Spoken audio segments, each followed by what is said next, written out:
Loving Hearts Club is a community helping community organization.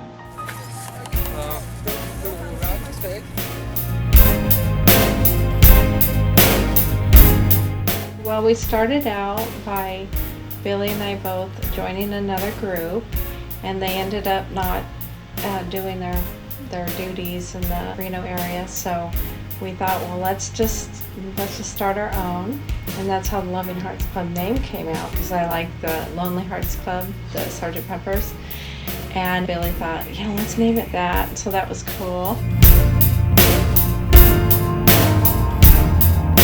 We started out just like we had learned from another group, and we started making peanut butter and jelly sandwiches, and we had a bunch of people already that would come over. But by a bunch of people, I mean probably regularly about 5 to 12. So then we'd make sandwiches and soups, whatever we could gather together, because we weren't real rich or anything, and then we would take it out to Tent City on Sundays and share it. And the main thing about the group is that we don't collect money. We're just there and feed them as much as we can and not accept anything back.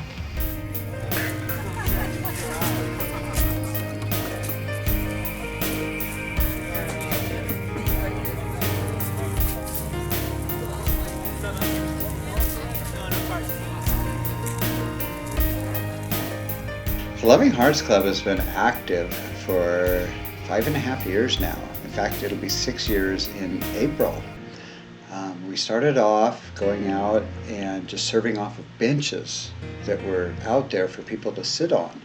We didn't have any tables. We didn't have much for food, really, just sandwiches and a pot of soup. And we'd go out there and we'd serve however many people were there with what we had. And a lot of times we'd run out, and that would make our members very sad, and they would go home and bring back more the next week, and more the next week, and more the next week. And pretty soon it got to where we had at least 35 members joining us every Sunday. And then after a couple of years, it was up to 100 volunteers on each Sunday. And the holidays, we'd get about 135 volunteers out there helping on our 18 tables.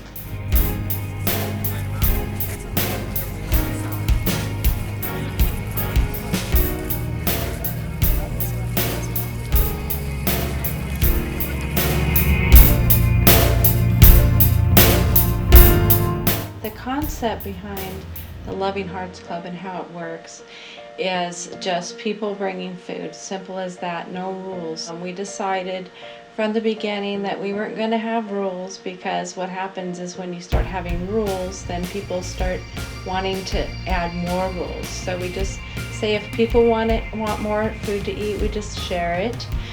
We don't ask that they use plastic gloves. Would you take plastic gloves to a picnic or to a potluck? We just say that it's your discretion, but we just say come and choose a part of the tables, because now we have tables. Of course, it took a little while, but we have regular tables. Be nice to the people and don't be rude.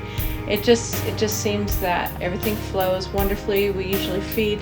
The last bit of food goes to the last people. It just automatically happens like that. We don't really know how.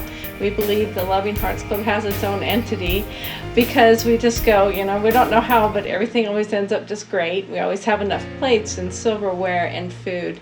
And we always have a balanced meal, which is incredible to us. We don't have a menu plan. Everybody brings something, and it just so happens that we have pastas and salads and fruits and just you name it, we have it. So it's just been a real joy. It's the best thing that Billy and I have ever done.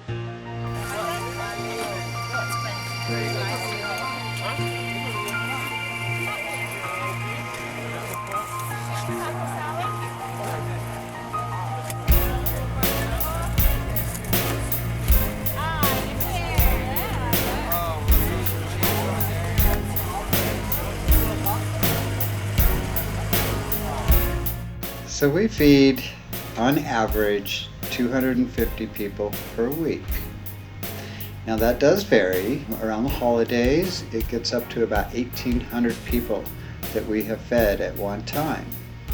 And we actually had enough food that holiday, I think it was Christmas 2 years ago, and we actually fed 1,800 people and had enough food to feed 2 local motels. That was pretty exciting for us because it just shows the power of this group and the power of community really wanting to help. But they want to see their money, they want to see their items actually going for help and not into some bigwig's pocket. And so that's the beauty of this, is everybody gets to see when they bring their food out or clothing out or blankets out, they get to see it utilized by these people who just need it dearly. And so we are prepared every week for about 300 people. And again, when we have extra food, we always take it to the local motels to feed there. So our goal is not to just stay in one area. When Billy and I started, and even to this day, we were hoping it would go worldwide, because we know that hunger is not just a problem here. Unfortunately, it's everywhere. And our goal and our hope is that there would be Loving Hearts Club springing up everywhere. They can use our model. Our model is basic. It's so easy. Make a few sandwiches. Tell people about it. We have known, and we have seen that people really do want to give when they see it's easy, when they see it's doable.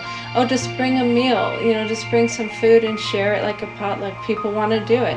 And so Billy and I have always had the world goal that they could use our name. And we do have a couple, actually. We do have a couple of Loving Hearts Club around the nation. It's in America.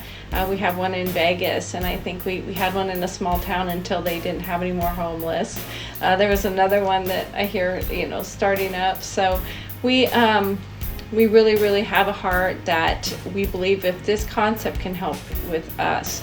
And we've been going strong for 6 years. Never a failed Sunday. Not one Sunday have we not had any food show up. In fact, it's usually a perfect amount. We believe that it's doable, that it's sustainable, and that it can be copied.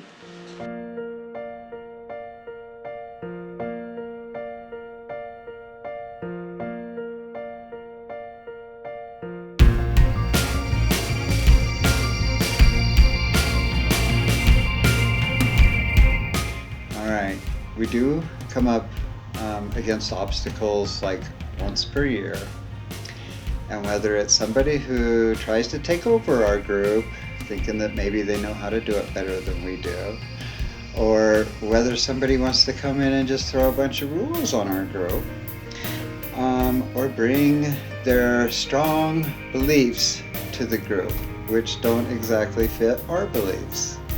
Those have been huge obstacles, and many times in the past 6 years we've actually had to tell people to please stop coming to our group, because we've already told them to please leave it at home.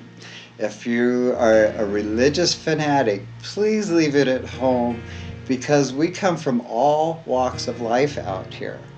And I don't want to get involved with somebody's religious beliefs, and they certainly don't want to hear my beliefs. And I'm not going to share it with them if they please do not share it with me. We have always had the cities okay, so we've never had to battle that. However, the place that we're at, of course, they have different rulers and different presidents of the area that come in, and they try to do different things. They'll put on like, oh, well, we only want to have 1 plate per person, or you probably shouldn't. You probably should wear gloves, or you should have them lined up this way.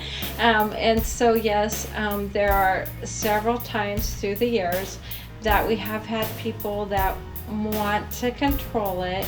And I think the best way that the Loving Hearts Club is always handled is if there is no one trying to rule over it, just trying to just share and just be happy, and there's order. There's complete order. It's not like there's chaos. There's always order, but when people come in and try to make it their way, then we have problems. So yes, Billy and I have had to stand up. We've had to talk to the leaders of the grounds there.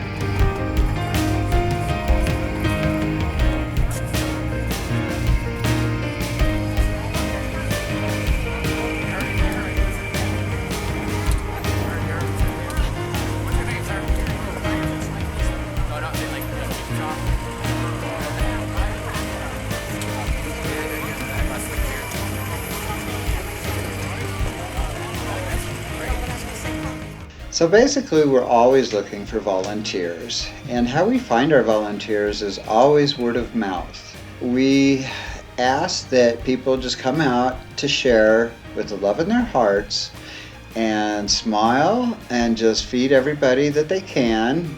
No, one person is not going to bring enough food to feed everybody, so it's going to take all of us together, and a little bit from each person adds up to a whole lot.